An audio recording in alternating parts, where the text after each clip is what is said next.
أشهد أن لا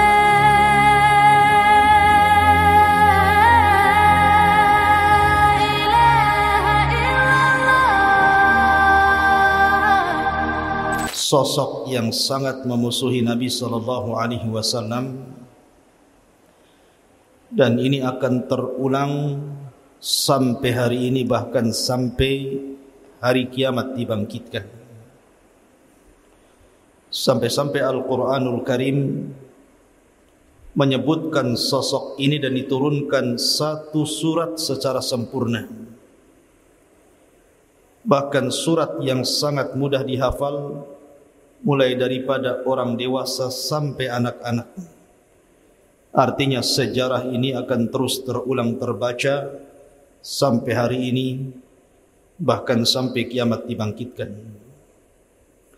Siapa tokoh yang kita akan bahas di malam hari ini? Dialah Abdul Uzza ibn Abdul Muttalib, atau dikenal dengan Abu Lahab.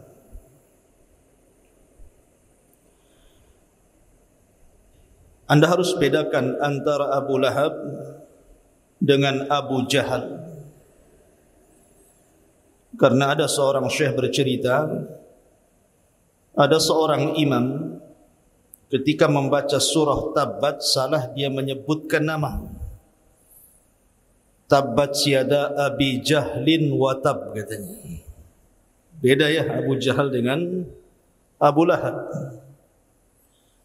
Kalau Abu Lahab adalah paman Nabi sallallahu alaihi wasallam dari Bani Abdul Manaf. Sementara Abu Jahal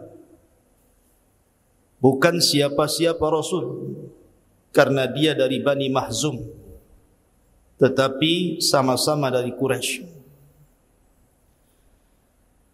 Abu Lahab namanya adalah Abdul Uzza ibn Abdul Muttalib,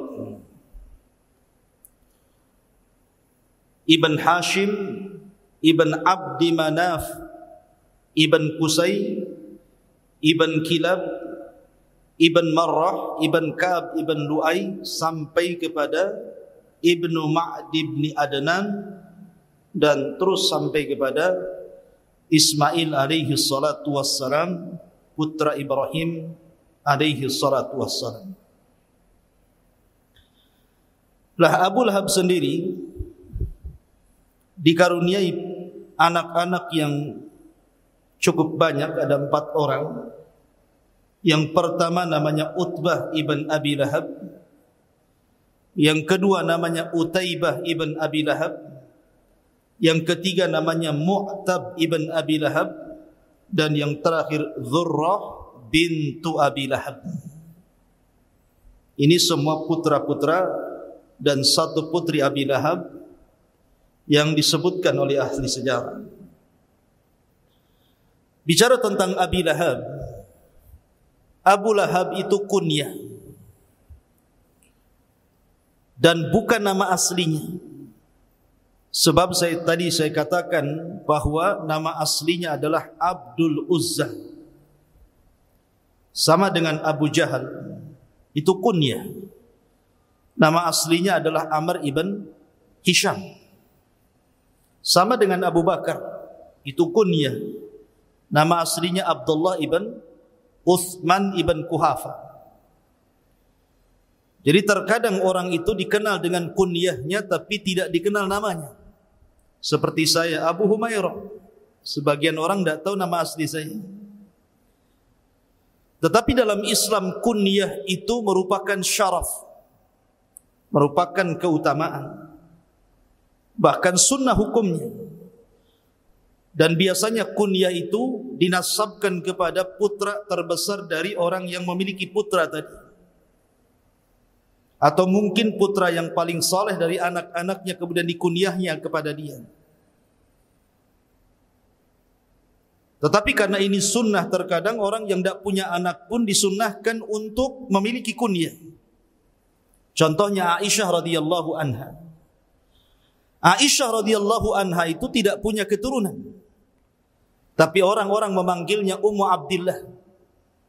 Padahal Abdullah bukan anaknya Aisyah, tapi anak daripada Asma, saudarinya yang tertua, Asma bintu Abi Bakar, yang menikah dengan Zubair bin Awam. Lahirlah Abdullah ibn Zubair. Tetapi karena Abdullah bin Zubair masih kecil, suka digendong Aisyah radhiyallahu anha, maka orang-orang kemudian memanggilnya Ummu Abdillah.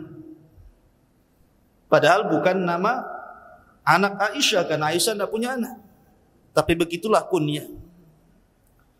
Lalu kenapa kemudian Al-Quranul Karim menetapkan kunyah bagi Abdul Uzza dengan Abu Lahab dan Abu Jahal, padahal namanya Amr ibn Hisham? Bukankah kunyah itu sebuah keistimewaan dan sunnah? Ada beberapa alasan yang disebutkan para ulama. Tentu Abu Lahab diberikan kunyah tersebut bukan sebuah keutamaan, karena kalau seandainya kemudian Al-Quran itu menyebut dengan nama aslinya, maka sejarahnya akan hilang ketika wafatnya Abil Uzza. Makanya tidak kemudian disebutkan dalam Al-Quran itu nama Abil Uzza, tapi kunyahnya Abi Lahab, seolah-olah Allah subhanahu wa ta'ala ingin mengatakan kepada kita bahwa akan muncul Abi Lahab setelah Abi Lahab di zaman Nabi SAW. Karena bagaimanapun ada kaidah tafsir yang mengatakan al-ibaratu bi umumil lafzi la bi khususis sabab, bahwa pelajaran dalam Al-Quran itu bukan karena sebab turunnya sebuah ayat atau surat, tetapi karena umum lafaz yang terkandung dalam Al-Quran itu.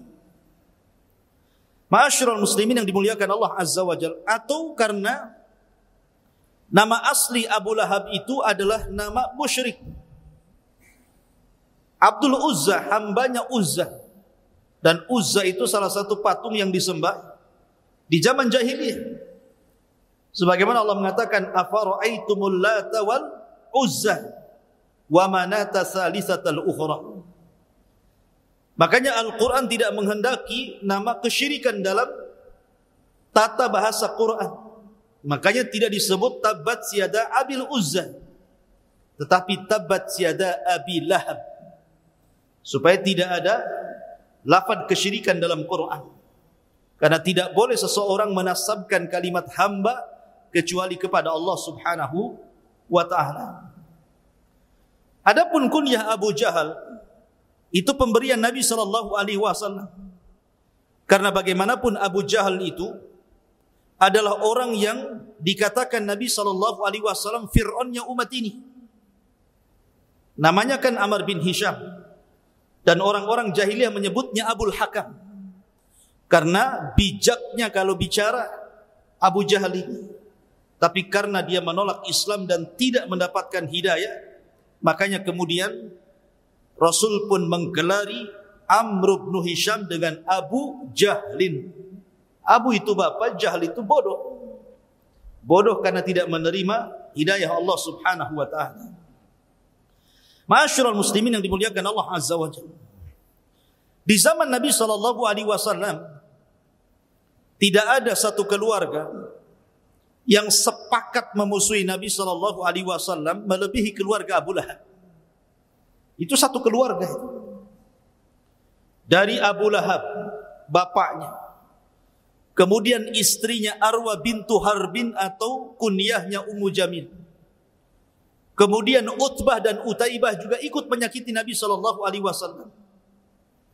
Dan ini pelajaran bahwa seburuk-buruk keluarga adalah keluarga yang memerangi Islam, yang memerangi dakwah dan memerangi kebaikan, seperti keluarga Abu Lahab. Bayangkan ikhwatu fiddin yang dimuliakan Allah Azza wa Jalla, Abu Lahab ini bukan orang lain bagi Rasulullah.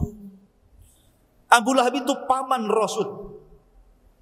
Karena Nabi SAW dikaruniai oleh Allah 10 paman. Tetapi ketika diutusnya Nabi dan Rasul, yang masih hidup kala itu cuma 4. Abu Lahab, kemudian Abu Talib, kemudian Hamzah, dan Abbas. Lah dari paman-paman Nabi SAW, yang paling jahat kepada Rasul adalah Abu Lahab. Harusnya kedekatan nasab dengan Nabi SAW itu Abu Lahab orang yang pertama masuk Islam kan? Harusnya seperti itu. Karena dia dekat dengan hidayah. Akan tetapi justru Abu Lahab pula lah yang pertama kali memusuhi Islam dan Rasul sebelum yang lainnya. Sebelum Abu Jahal, sebelum Umayyah, sebelum Al-Walid, sebelum tokoh-tokoh Quraisy. Dia pula yang memulai permusuhan itu. Dari sini Nabi SAW bersabda, "Man sanna sunnatan sayyi'atan falahu wizruha wa wizru man amila ba'dahu la yanqusu min auzarihim syai'ah." Barang siapa yang memberikan contoh buruk kemudian diikuti keburukannya orang lain, maka dia dapat dosa dan dosa orang yang mengikutinya tanpa mengurangi dosa mereka sedikit pun. Maka jangan seperti Abu Lahab yang kemudian memberikan contoh buruk akhirnya diikuti manusia. Ma'asyiral muslimin yang dimuliakan Allah Azza wa Jalla. Bagaimana bentuk permusuhan Abu Lahab kepada Rasul? Ketika Nabi SAW diturunkan ayat wa anzir ashiratakal aqrabin. Berilah peringatan kepada keluarga terdekat wahai Muhammad. Maka Nabi SAW mengumpulkan seluruh kerabat-kerabatnya di Bukit Safa. Di situ Nabi SAW berkhutbah. Dan ingat Nabi SAW itu orangnya paling jujur. Tidak pernah mengucapkan kalimat dusta. Sehingga Nabi SAW ingin menguji orang-orang Quraisy ketika itu. Dan mengatakan, ya ma'syara Quraisyin, wahai orang-orang Quraisy, apakah kalau saya katakan sesungguhnya miwara'i hadal jabal, di balik bukit Abi Kubais ini, khailun yusabbihukum wa yumassikum, ada tentara berkuda yang akan menyerang kalian di pagi ataupun sore hari kalian, apa kalian mau membenarkan kata-kataku? Sepakat orang-orang berteriak dan mengatakan, majarrabna alaika kadhiba, kami tidak pernah mendapati kedustaan di lisanmu wahai Muhammad. Katakanlah kalau engkau ingin perlu kepada kami. Ketika Rasul melihat bahwa semuanya mengakui kejujuran dia, dari sini maka Nabi SAW mulai kemudian mendakwahkan dakwah tauhid. Kemudian mengatakan, idzan qulu la ilaha illallah tuflihu. Kalau begitu, katakan bahwa tidak ada sesembahan yang berhak disembah kecuali Allah, kalian akan beruntung. Ketika Nabi SAW sedang berceramah seperti itu, mengajak manusia ke dalam tauhid, di tengah-tengah keramaian orang, tiba-tiba muncul orang yang berteriak, rupanya Abu Lahab. Kemudian mengatakan, tabban laka sa'iral yaum ya Muhammad, alihadza jama'tana. Kecelakaan bagi engkau seluruh hari ini wahai Muhammad. Oh, untuk ini kau kumpulkan kami ya rupanya. Dari sini permulaan permusuhan Abu Lahab. Tapi Nabi SAW itu orang beradab, tidak membantah sama sekali pamannya. Dia diam saja. Sampai akhirnya turun surah Tabbat yada Abi Lahab wa tab ila akhiril ayat. Inilah permulaan permusuhan orang-orang kafir terhadap Nabi SAW, dimulai dari pamannya sendiri. Bahkan ketika Nabi SAW datang ke pasar-pasar atau datang musim haji dan umrah, dari mana-mana orang datang ke Mekah untuk haji dan umrah ala jahiliyah, maka Nabi SAW mulai berdakwah ke pasar-pasar dan ke kerumunan manusia. Ayuhan nas, qulu la ilaha illallah. Wahai manusia, katakan la ilaha illallah. Tamliku bainal arabi wal a'jam. Kalian akan menguasai bangsa Arab ataupun bangsa non-Arab. Lah Abu Lahab itu selalu ada di belakang Rasul. Sambil melempari batu kecil itu, dia lempari kepada Rasul.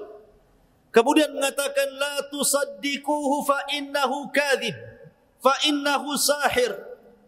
Jangan kau benarkan orang ini. Orang ini pendusta, orang ini tukang sihir. Bayangkan. Nabi mengajak manusia ke dalam tauhid, sementara Abu Lahab berteriak-teriak di belakang Rasul dan mengatakan jangan kau benarkan orang ini karena dia tukang sihir dan dia orang gila dan dia pendusta. Secara logika ikhwan, kalau yang menentang Rasul orang lain itu biasa saja. Wajar orang itu bermusuhan dengan orang yang tidak ada hubungan kerabat. Tapi kalau yang memusuhi orang dalam, apalagi pamannya sendiri, kira-kira pandangan orang lain seperti apa coba? Pasti pandangan orang lain mengatakan, alah pamannya saja mengatakan dia dusta, apalagi kami. Pamannya saja mengatakan dia tukang sihir, dia gila, apalagi kami. Inilah tantangan terberat dalam dakwah kalau yang menghalang-halangi orang dalam. Yang menghalangi dakwah dari dalam apalagi dari tubuh keluarga itu sangat berat sekali. Dan itu yang dialami Nabi SAW. Bahkan suatu ketika Abu Lahab itu selalu menaruh kotoran di depan pintu Rasul SAW. Selalu cari kotoran, diletakkan di depan pintunya. Kemudian apabila Nabi SAW datang atau hendak keluar, terkadang tersakiti dengan kotoran itu. Terkadang terinjak. Karena di zaman itu jarang orang pakai sandal. Sandal itu sesuatu yang sangat istimewa di zaman itu. Jangan di zaman itu, di zaman kita kecil-kecil saja orang ke sekolah itu nggak pakai sepatu, nyeker kan gitu. Susah orang membeli sepatu itu. Apalagi di zaman Rasul. Orang pakai sandal itu kalau safar saja. Karena supaya tidak langsung terkena padang pasir yang panas menyengat itu. Maka Rasul terkadang tersakiti. Maka Nabi SAW terkadang mengatakan, Ayyu jiwarin hadha, tetangga seperti apa ini? Terkadang Nabi SAW berteriak seperti itu. Tetangga seperti apa ini tidak menghormati tetangganya? Sampai suatu ketika Hamzah mendengar bahwa Abu Lahab itu selalu meletakkan kotoran di depan rumah pintu Nabi SAW. Marah Hamzah, padahal Hamzah ketika itu masih kafir, belum pun masuk Islam.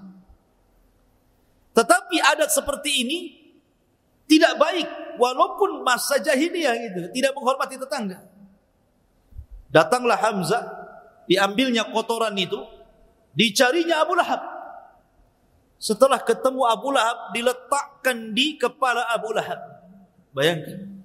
Berani nggak antum meletakkan kotoran di kepala orang yang menyakiti Islam?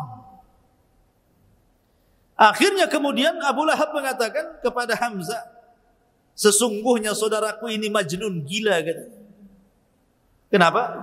Kenapa dia mengatakan gila kepada Hamzah?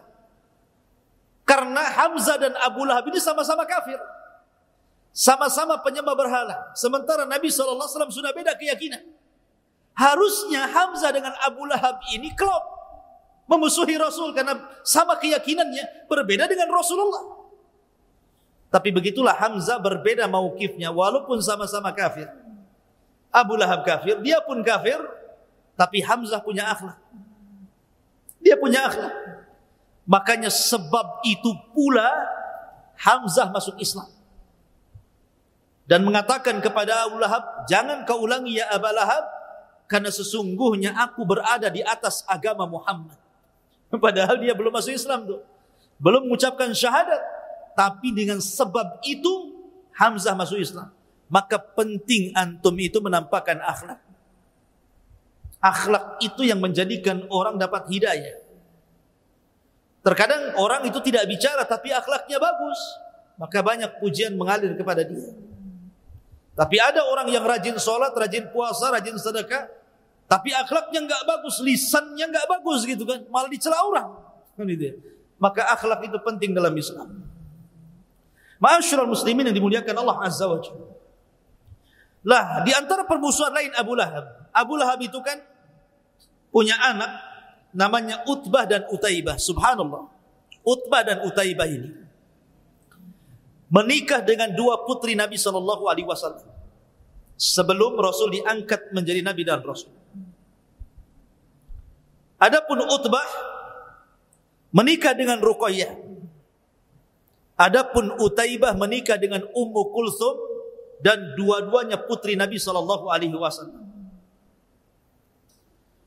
Tetapi baru saja mereka melangsungkan akad pernikahan, keduanya langsung berangkat berdagang ke Syam dan tidak sempat digauli. Subhanallah, ini hikmah. Tidak sempat digauli. Hanya akad nikah, habis itu mereka berdua pergi untuk berdagang ke Syam. Lah ketika mereka berada di Syam itulah Nabi SAW diangkat menjadi Nabi dan Rasul. Lah ketika itulah terjadi permusuhan sengit antara Rasul dan Abu Lahab. Sehingga ketika keduanya pulang, Utbah dan Utaibah ini, maka ayahnya kemudian mengatakan kepada kedua putranya, seraya kemudian menunjuk untuk menceraikan istri-istri keduanya.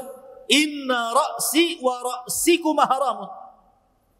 Inna ra'si wa ra'sakuma haramun. Sesungguhnya kepalaku dan kepala kalian berdua haram kalau kalian tidak menceraikan kedua putri si Muhammad itu. Sampai segitunya permusuhan Abu Lahab. Adapun Utbah, dia langsung datang kepada Nabi SAW dan mengatakan, aku ceraikan Ruqayyah, kemudian pergi. Adapun Utaibah, dia ingin menunjukkan permusuhan kepada Rasul di hadapan ayahnya. Dia tidak langsung menceraikan Ummu Kulsum. Dia datang kepada Nabi SAW ketika hendak berangkat ke Syam untuk berdagang, ditariknya gamis Nabi SAW kemudian dikoyak. Setelah itu diludahi wajah Rasul tetapi tidak kena. Sambil menghina, Nabi SAW kemudian menceraikan Ummu Kulsum di hadapan Rasul. Lihat bagaimana permusuhan keluarga ini. Sampai anak-anaknya pun dipengaruhi untuk memusuhi Nabi SAW. Tetapi al-jaza'u min jinsil amal, ikhwan. Namanya balasan itu disesuaikan dengan perbuatan. Utbah tidak menyakiti Rasul, hanya menceraikan begitu saja. Tapi karena Utaibah sudah mengoyak gamis Rasul, menghina Rasul, meludahi wajah Rasul walaupun tidak kena, sampai-sampai Nabi SAW berdoa kepada Utaibah dan mengatakan, Allahumma sallit alaika kilabun min kilabi. Ya Allah, kuasakan kepada orang ini, maksudnya Utaibah, anjing dari anjing-anjing. Doa Rasul ini terngiang di telinga Utaibah. Pulang dia. Kemudian diceritakan kepada ayahnya apa yang sudah dilakukan kepada Rasul. Dan diceritakan juga doanya Nabi SAW kepada dia, Allahumma sallit alaika kalbun min kilabi. Ya Allah, kuasakan kepada orang jahat ini anjing dari anjing-anjing. Abu Lahab gemetar ketika itu. Karena mereka tahu doa orang-orang yang dizalimi itu mustajab. Dan dalam hati mereka itu mengakui kebenaran Nabi SAW. Makanya Akhnas ibn Syuraik, suatu ketika masih kafir, Akhnas ibn Syuraik ini mendatangi Abu Jahal. Berdua saja itu di rumahnya. Kemudian mengatakan, kata Akhnas, ya Aba Jahlin, coba menurutmu, menurut keyakinanmu, sebenarnya agama Muhammad itu benar atau salah? Ini Akhnas ngomong sama Abu Jahal. Coba menurut hati yang paling dalam yang kau miliki, wahai Abu Jahal, agama Muhammad itu benar atau salah sebenarnya? Lihat jawaban Abu Jahal. Dia mengatakan, fa innahu shadiq. Agama Muhammad itu benar. Itu Abu Jahal itu. Mengatakan kepada Akhnas, agama Muhammad itu benar. Aku tidak mendapat, tidak berdusta. Artinya orang-orang pembesar Arab itu hati mereka mengakui kebenaran syariat Rasul. Makanya Akhnas mengatakan, kalau engkau mengakui dia di atas kebenaran, kenapa kau tidak ikut dia, katanya. Ini alasan Abu Jahal kenapa tidak mau ikut agama Rasul. Kata Abu Jahal, wahai Akhnas, kemuliaan Bani Qusay itu ada di memberi makan orang-orang fakir, memberi minum jamaah haji, membayar diat dan begitu seterusnya. Kemudian kami dari Bani Mahzum dan Bani Abdul Manaf, kabilahnya Abu Talib, di dalam Quraisy itu selalu mengambil hati orang-orang Quraisy dengan berlomba-lomba di atas kebaikan. Kalau mereka membayarkan diat, kami juga ikut membayarkan diat. Kalau mereka memberikan santunan kepada fuqara wal masakin, kami juga sama. Kalau mereka memberikan minum kepada jemaah haji, kami juga sama. Jadi kami Bani Mahzum dengan Bani Abdul Manaf itu setara dalam kabilah Quraisy. Akan tetapi tiba-tiba Bani Abdi Manaf mengatakan, sesungguhnya kami memiliki nabi dan kalian tidak punya nabi. Bingung, apa yang mau kami jawab, katanya Abu Jahal. Apa kami juga akan mengatakan kami juga punya nabi sementara kami tidak punya nabi? Dari situlah saya tidak mau ikut agama Muhammad. Hasad, kibar, sombong. Jadi mereka itu mengakui sebenarnya apa yang didakwakan Rasul itu benar. Hatta Abu Jahal sendiri.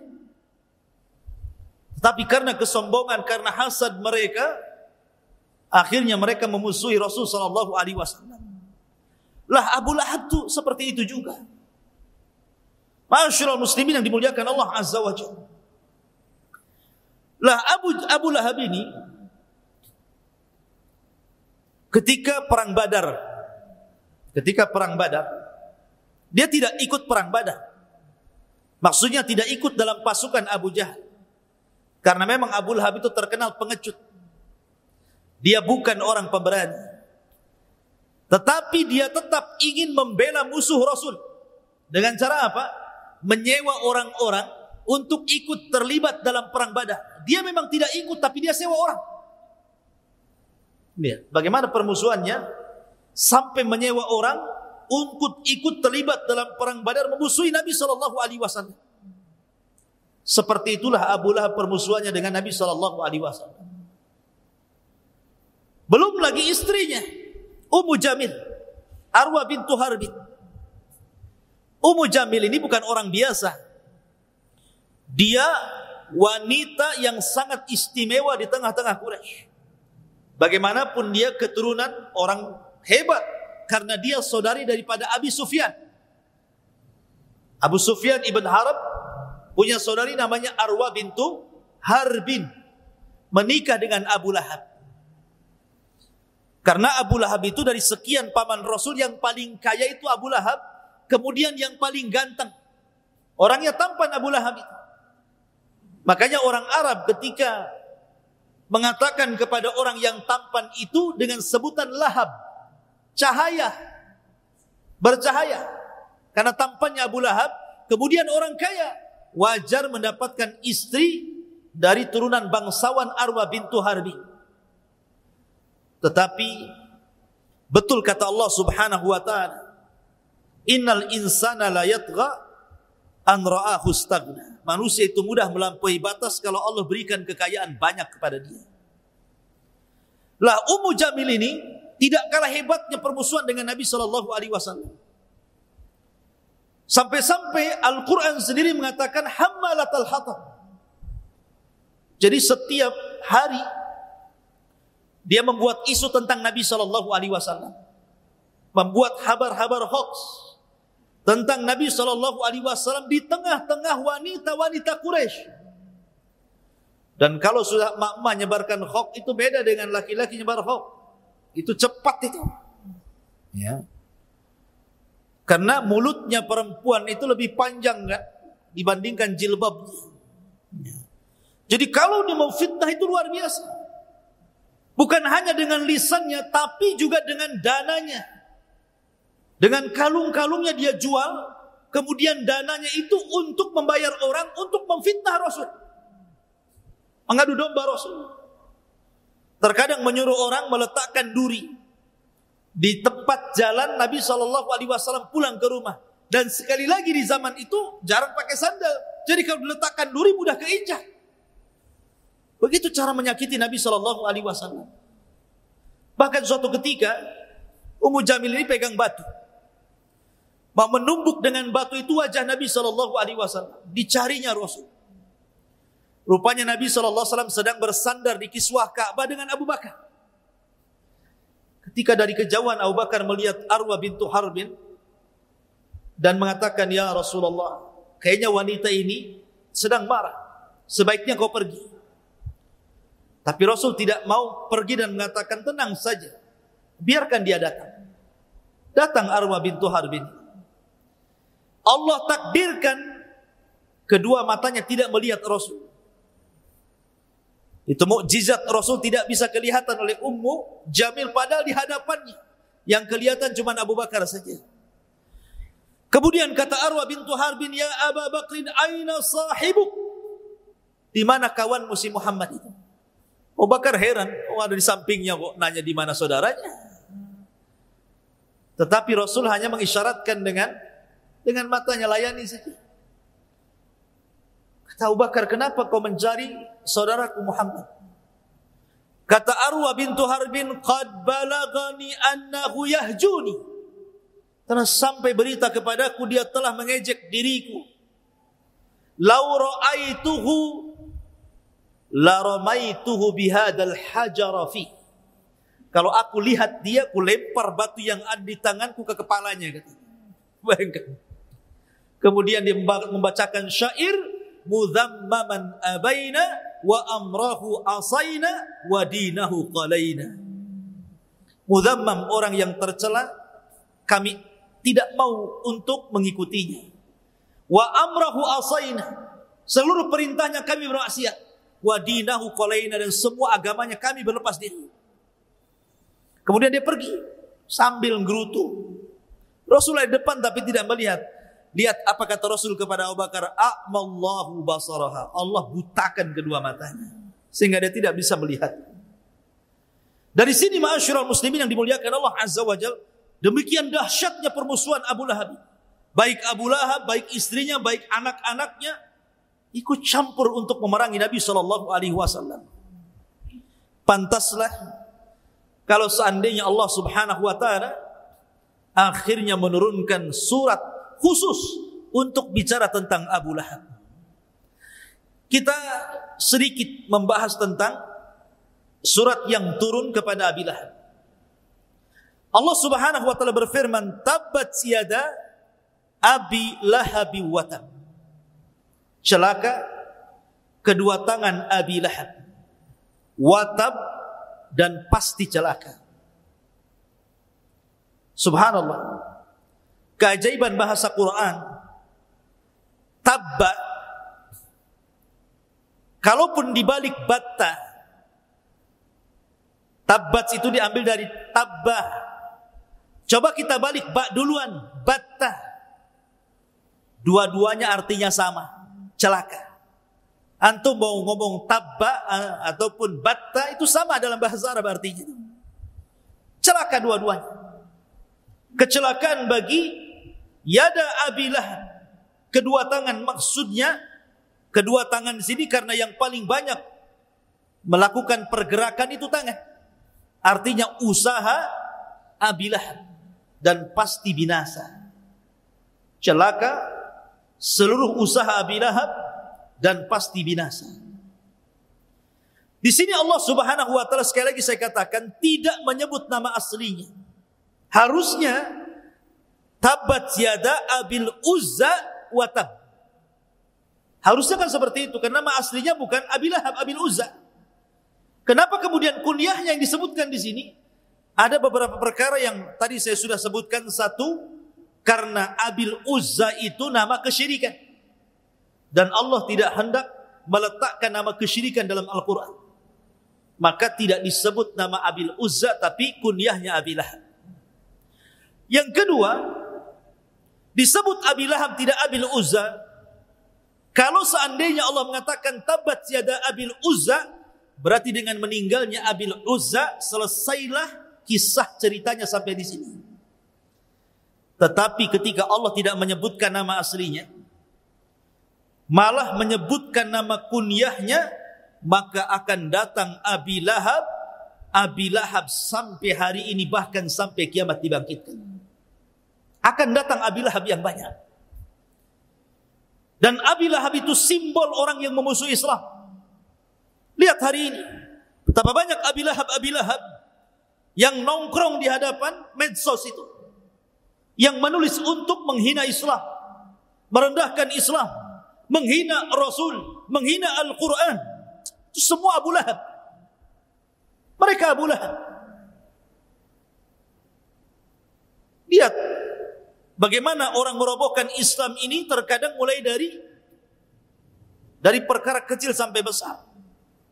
Mengatakan jilbab tidak wajib, mengatakan sholat tidak wajib, mengatakan ikhtilat boleh, sampai kemudian mengatakan bahwa semua agama sama.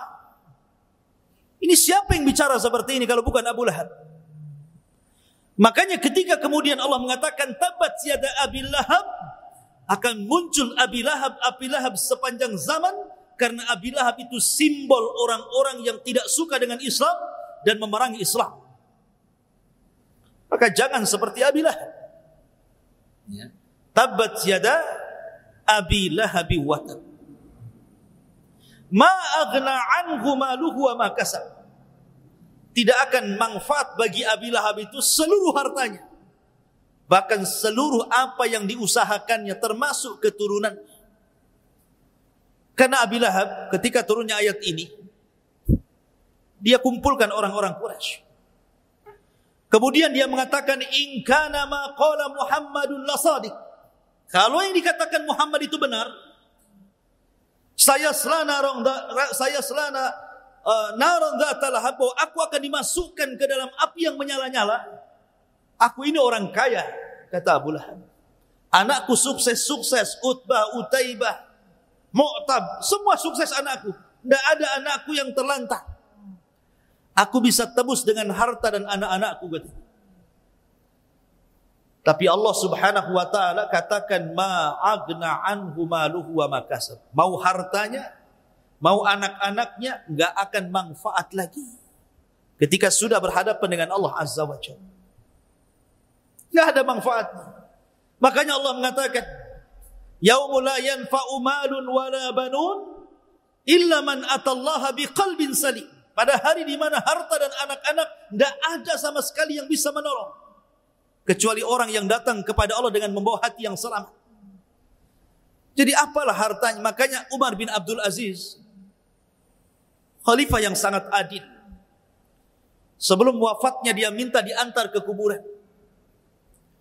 Kemudian dia turun ke liang lahat.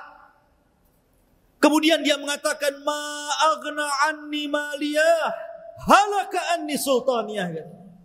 Duhai harta yang kubangga-banggakan, kalau orang sudah masuk ke liang lahat ini, enggak ada manfaatnya. Duhai kepemimpinan jabatan yang selama ini kubanggakan, apalah manfaatnya kalau orang sudah masuk ke liang lahat ini? Kemudian dia menangis. Ma'asyiral muslimin yang dimuliakan Allah Azza wa Jalla, ma aghna anhu maluhu wa ma kasab. Justru terkadang harta dan anak-anak itu akan menjadi bumerang pemiliknya ketika kedua perkara itu justru digunakan untuk memusuhi Islam. Dilipat gandakan azabnya. Dan ada orang-orang yang musuh Islam itu menghabiskan hartanya dan juga menggerakkan anak-anaknya, seperti Abi Lahab. Ma'asyiral muslimin yang dimuliakan Allah Azza wa Jalla, dari sini ada faedah yang besar bahwa tidak ada manfaat sedikit pun nasab, apakah nasab sampai kepada Rasul ataukah kepada yang lain. Nasab itu tidak akan manfaat. Padahal Rasul mengatakan semua nasab terputus pada hari kiamat kecuali nasab yang tersambung kepada aku. Abi Lahab tersambung nasabnya kepada Rasul. Manfaat? Tidak.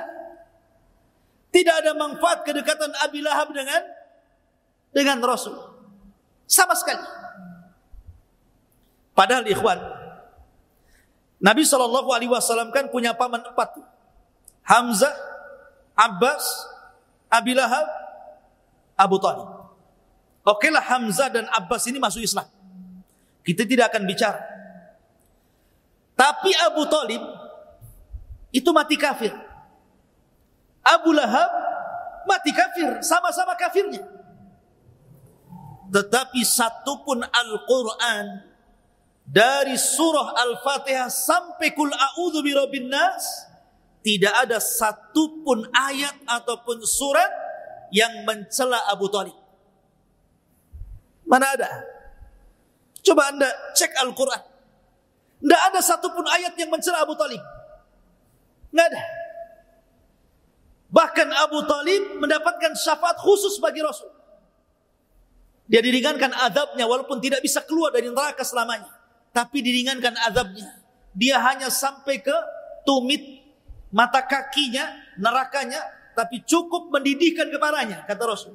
Harusnya Abu Thalib itu berada di gelombang neraka yang paling dalam, tapi karena dia sudah menolong diriku semasa dakwahku, kata Rasul, maka diberikan syafaat khusus, diringankan azabnya. Tetapi Abu Lahab sama-sama kafir.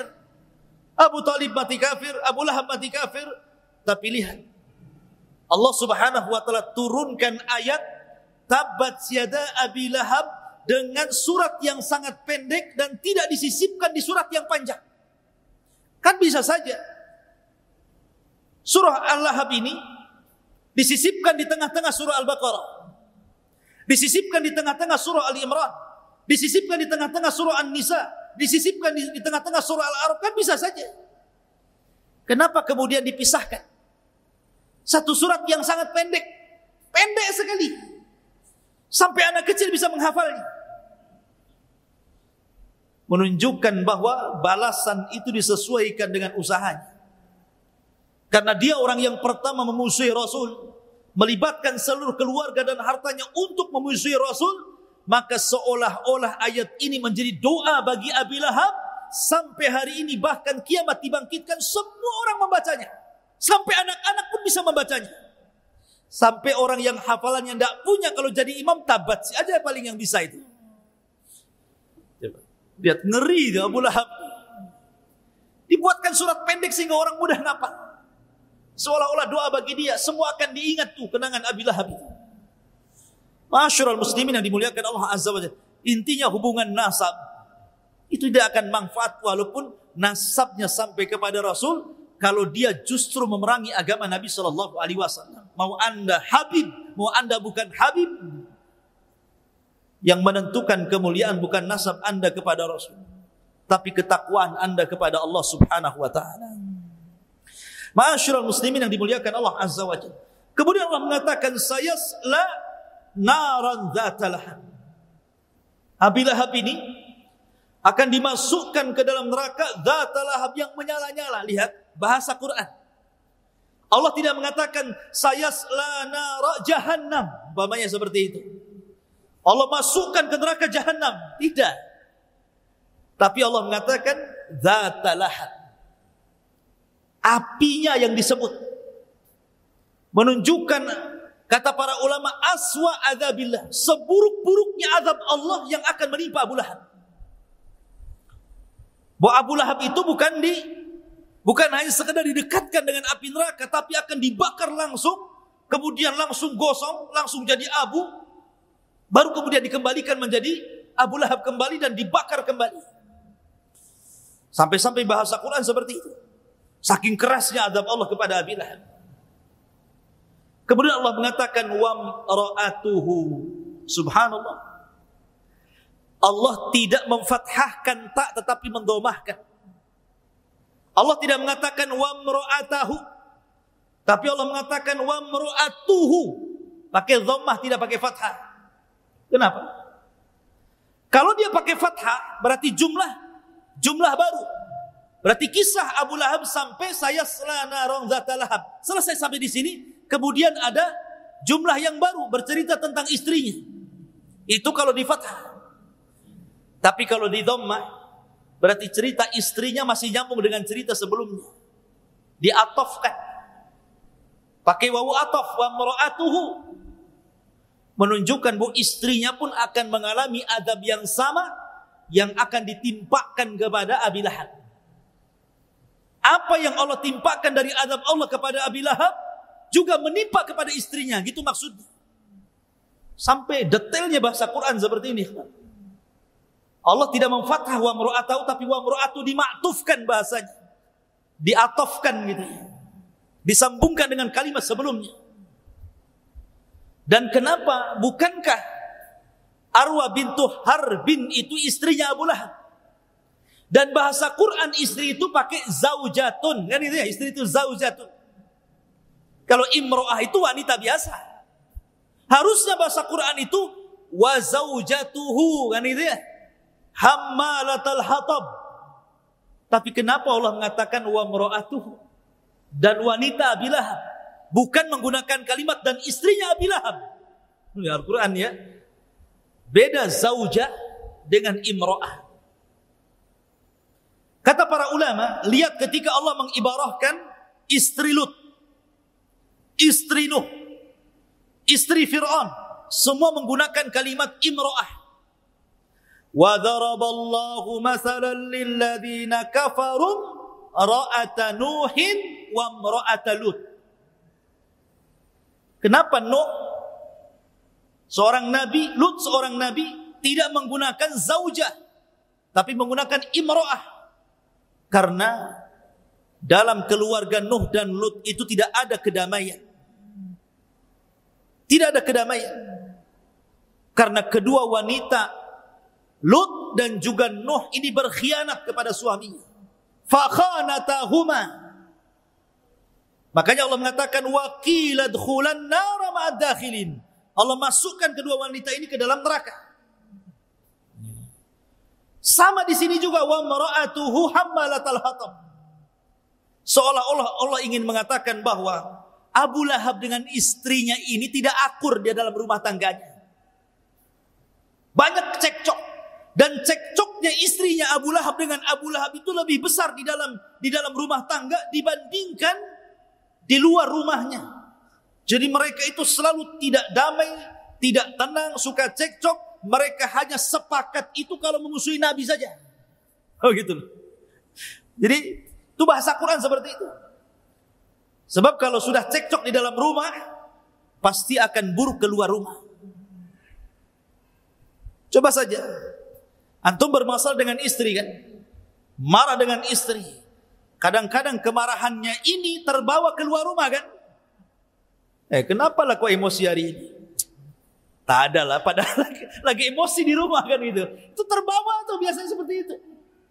Lah makanya Abu Lahab ini emosi dalam rumah itu juga keluar rumah sama dengan istrinya. Makanya Allah tidak menggunakan wa zaujat lain dengan istri-istri Rasul. Allah tidak menyebut dengan kalimat imro'ah. Ya ayyuhan nabi kul li azwajika wa banatika wa nisa'il mu'minin. Dan itu, wahai Nabi katakan kepada azwaj, jama daripada zaujah, istri-istrimu. Karena istri Rasul dengan Rasul itu sakinah, mawaddah, warahmah, tidak ada permusuhan. Tapi keluarga Abu Lahab itu permusuhan, itu suami istri, sehingga permusuhannya sampai keluar rumah. Itulah jeleknya keluarga Abu Lahab. Makanya Allah bahasakan wa mra'atuhu hammalatal hatab. Hamma dalam bahasa Arab itu namanya siyagul mubalaghah. Siyagul mubalaghah itu artinya bentuk isim yang berbentuk berlebih-lebihan dalam makna. Jadi bukan hanya sekedar membawa satu kali, tapi sering membawa gitu maksudnya. Bukan hanya memfitnah satu kali, tapi terus memfitnah. Itu disebut hammalatal hatab. Bukan sekali dua kali, tapi mengadu dombanya itu terus. Seolah-olah hidupnya dihabiskan hanya untuk mengadu domba, menjelek-jelekan Nabi SAW. Itulah arti hammalatal hatab. Makanya Al-Quran, ini kaidah Al-Quran, siapapun yang dicela dalam Al-Quranul Karim, maka dia tidak pernah akan mendapatkan hidayah sampai dia mati. Siapapun yang dicela dalam Al-Quran, maka dia tidak akan pernah mendapatkan hidayah sampai dia wafat. Abu Lahab dicela dalam Al-Quran wafat su'ul khatimah. Istrinya dicela dalam Al-Quran wafat su'ul khatimah. Abu Jahal dicela dalam Al-Quran, ara'aita alladhi yanha 'abdan idza shalla. Tidakkah kau melihat ada seseorang yang berani melarang orang sedang sholat? Karena Abu Jahal mengatakan, kalau aku melihat Muhammad sholat di Ka'bah, ku tunjang lehernya, katanya. Maka Allah turunkan, ara'aita alladhi yanha 'abdan idza shalla. Dicela dalam Al-Quran. Akhirnya Abu Jahal pun mati su'ul khatimah.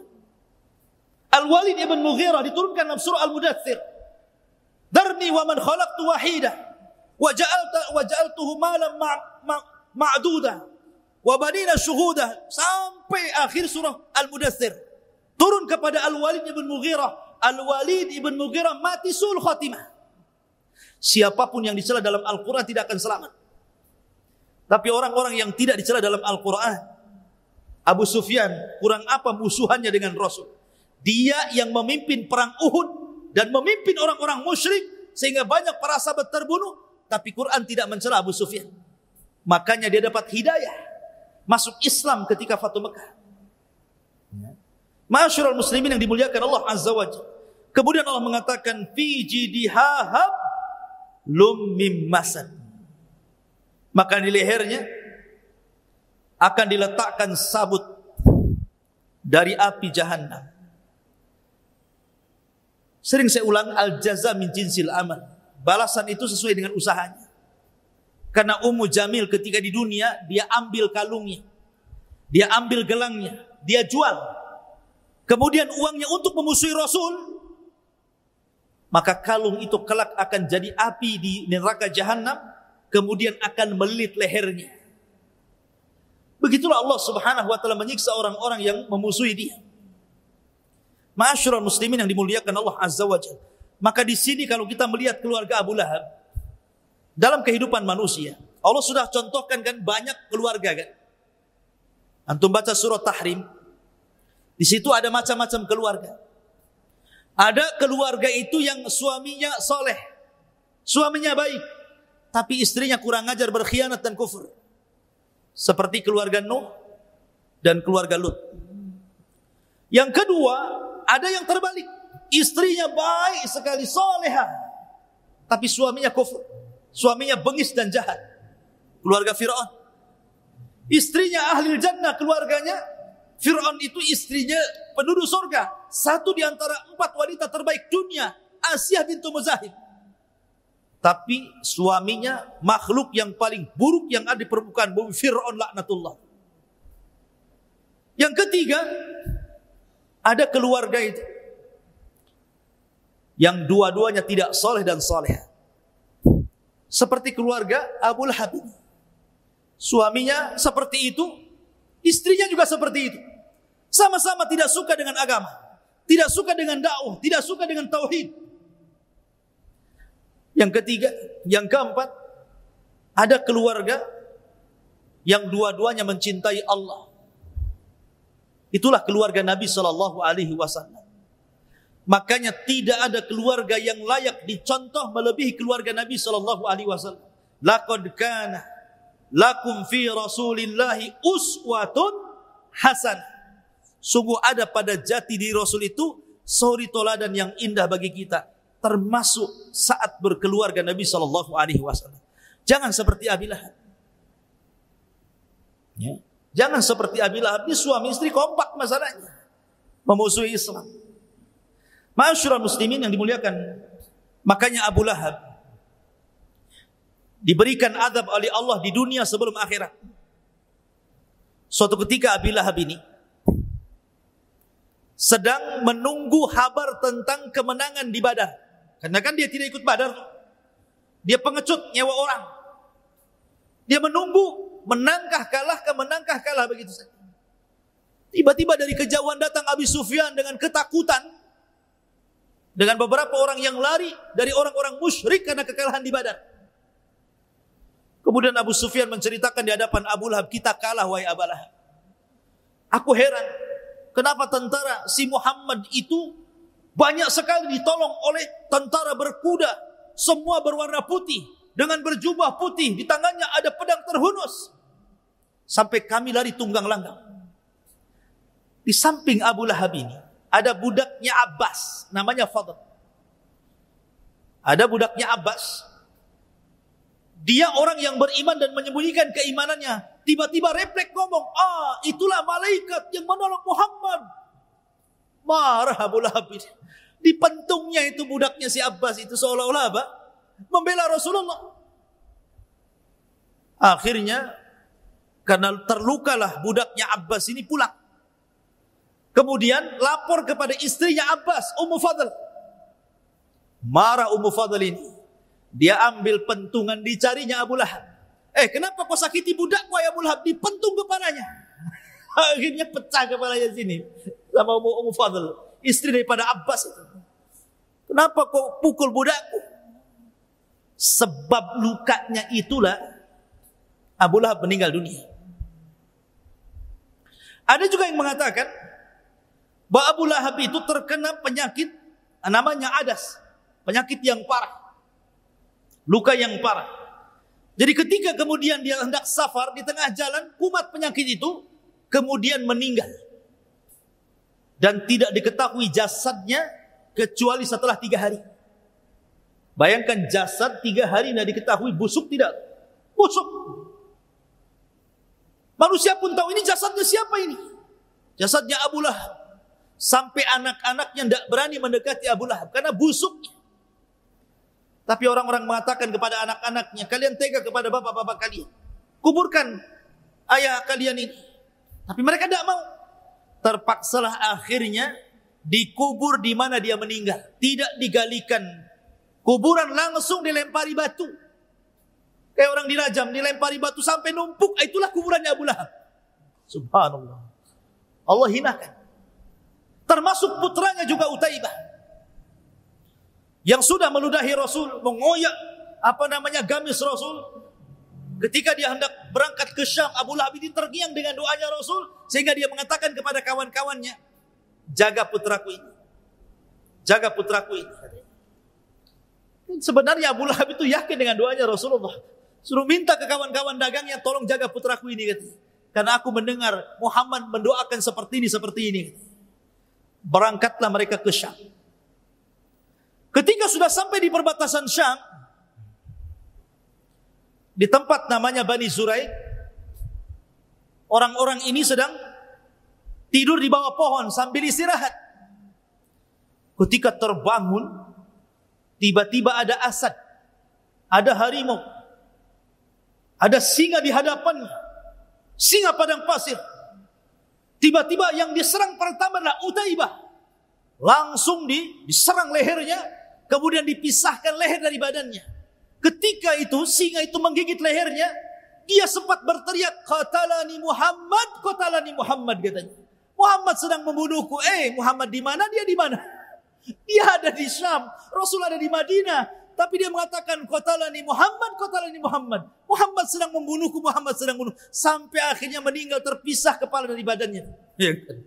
Bagaimana Allah Subhanahu wa taala mengazab orang yang memusuhi dakwah. Hati-hati. Siapapun yang memusuhi dakwah Nabi SAW, pasti akan ada azab dunia sebelum azab akhirat. Dan itu terjadi di zaman Imam Ibnu Hazm. Sampai dikisahkan di zaman Imam Ibnu Hazm, ada seorang laki-laki yang mendengar hadis, kan tidak boleh seseorang itu dalam sholat melihat ke atas atau ke samping. Karena itu curian syaitan yang sedang mencuri khusyuk kita.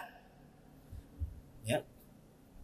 Kemudian Nabi SAW mengancam, akan dirubah kepalanya seperti kepala keledai, kan begitu hadisnya. Siapa yang mengangkat kepalanya melihat ke langit kemana-mana ketika sholat itu, maka akan dirubah kepalanya seperti kepala keledai. Dalam riwayat, apabila dia mendahului imam. Jadi imam belum ruku, sedang ruku belum berdiri, dia sudah berdiri. Maka diancam kepalanya seperti kepala keledai, akan dirubah kepalanya seperti kepala keledai. Jadi orang ini nggak yakin, mana ada kepala orang kok diganti dengan kepala keledai katanya. Dipraktekkan pula dalam sholat sama dia. Jadi sebelum imam itu bangkit dari ruku, sudah ruku dulu. Subhanallah. Seketika itu Allah robah kepalanya seperti kepala keledai. Dan itu disebutkan oleh Imam Ibnu Hazm dalam kitabnya. Allah berikan azab sebelum dunia sebelum akhirat.